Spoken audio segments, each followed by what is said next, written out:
I had no idea what was going on and I was terrified. My name is Emily. I live in South Minneapolis with my husband, our 2-year-old, and our dog Howie. I love my son more than anything in the world.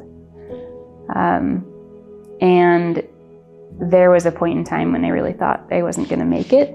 I am so grateful that I get to be a part of his life and to watch him grow up every day. He's amazing. And I'm just so grateful that I ended up getting the care I needed to experience that. I had a challenging pregnancy.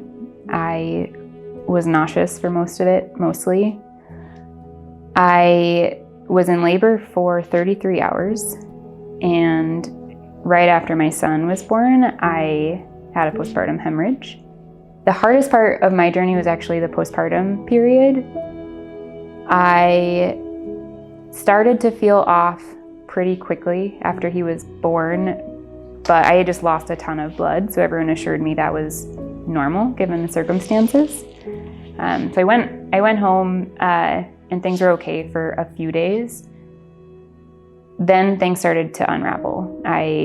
Eventually I couldn't sleep, I couldn't eat without throwing up, I had diarrhea, I felt pretty numb, I didn't feel like myself anymore. And it just every day kept getting a little bit worse. My mom found a perinatal mental health program right here in Minneapolis that was amazing, and it was the start of my long recovery journey, and I wish I had been able to connect to that sooner.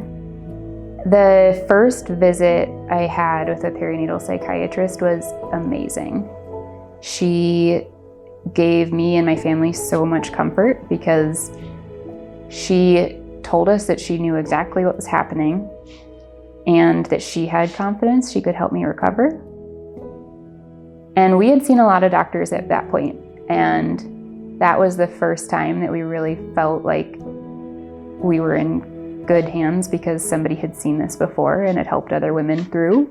That program includes a lot of group therapy, so as soon as I started that program, I was able to meet other moms who were going through similar things and realize that I wasn't alone and that there were other women out there fighting some of the same things, and we were able to walk some of that road to recovery together. My mom fought for me so hard.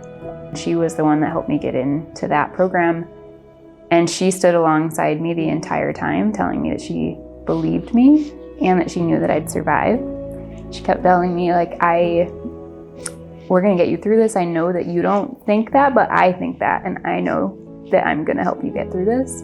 And that meant everything to me because I had no idea what was going on and I was terrified. So knowing that my mom was gonna make sure I got the right care, held on to that really hard. So I am really grateful for her, and I honestly don't know if I'd be here to experience everything that's so amazing about being a mom if it weren't for her. I want women to see that recovery is real and that they deserve help.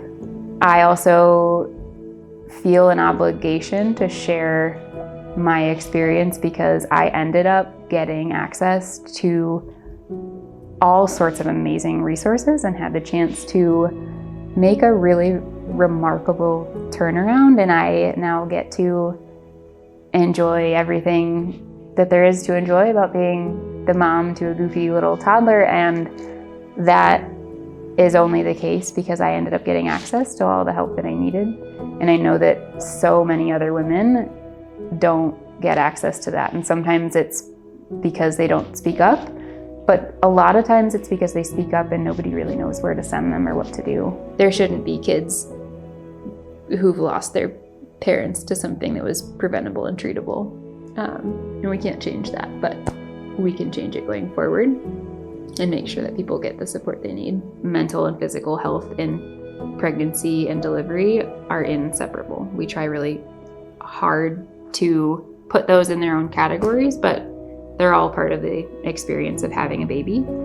And having birth trauma makes you higher risk for mental health conditions postpartum, and I wish I had known that. I really wish we would start incorporating mental health as a part of pregnancy care from the beginning, so that hopefully women could get access to support before it ever turns into a crisis. I hope my story will inspire healthcare providers who interact with pregnant or postpartum women to get more training on maternal mental health symptoms and treatment options so that they know what to do when they encounter a woman who needs help. Because it's really hard to speak up, and that response matters a lot. And if you don't respond in a way that makes that woman feel seen and heard and cared for, they might never speak up again.